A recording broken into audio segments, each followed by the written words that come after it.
Morning, Alexis. Thanks very much for joining us again on Blue Notes.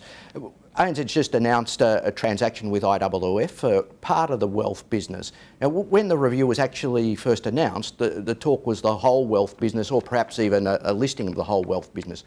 Why part of the business?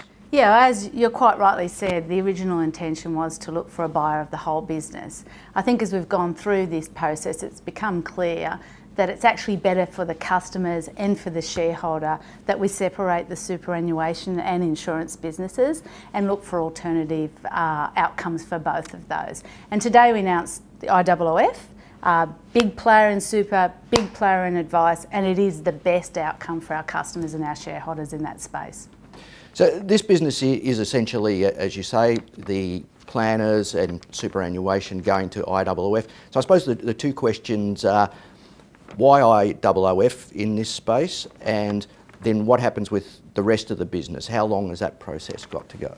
Yeah, I think you'll remember when we started this process, Shane saying that we wanted to have a partner that was absolutely dedicated to investing in the businesses and to thinking about digital and data, because we're going to have a long-term relationship.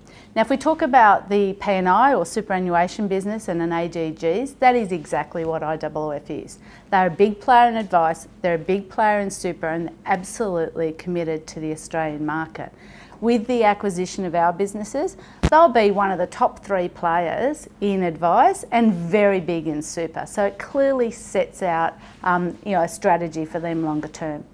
Now we come to the insurance business. We've still got customers out there that we need to serve. But we really found out that during the process of this, it's better if we separate the businesses. It gives us a much cleaner look at what we do with insurance. Now, ANZ is still committed to the strategy of not manufacturing insurance. So we need to look for alternatives for insurance. It may take some time. I just want to be clear about that. I understand it could be complicated and you don't want to commit to a time frame, but would it be fair to say that now that you've done this transaction, the remainder of the sale is perhaps a neater package? Is that what you were implying? Absolutely. Look, separating the super business from the insurance business will take some time. But once that happens, it means we've got a clear life insurance business, and that gives us much more opportunities than we've got today. And it is quite a complicated time in that space. There's a lot of transactions have been going ahead or proposed or speculated about. Does that change your thinking?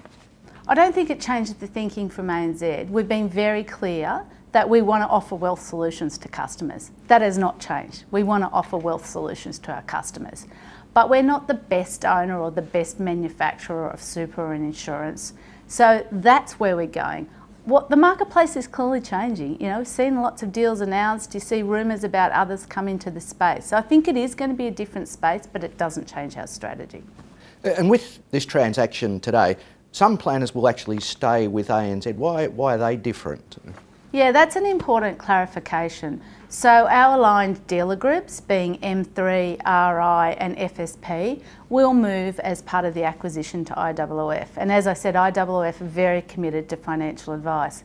Given that we are going to separate superannuation and insurance though, it makes sense for us to keep the ANZ financial planners and Wealth Connect. And we need to engage them in the broader bank network to make sure we can offer those solutions. So there is a difference, you're right, from where we started out, but given the separation, it doesn't make sense for ANZ Financial Planning or Wealth Connect to move. And what should customers expect to see as this process plays out? Well, I mean, I'm absolutely committed to making sure that the customers are protected from all the work that we'll need to do to affect this. So it's not business as usual. I'm not that naive, but we've absolutely got to make sure that our customers are protected, that we continue to service them on a daily basis, and that we focus on our business. We're still a very big player in super and a very big player in insurance and a very big player in advice, and we have responsibilities to maintain those businesses throughout this period. Well, good luck with that process, Lex. We'll keep our eyes on how it all happens, as I'm sure the market will. So thanks very much for your time with Blue Notes. It's my pleasure, Andrew.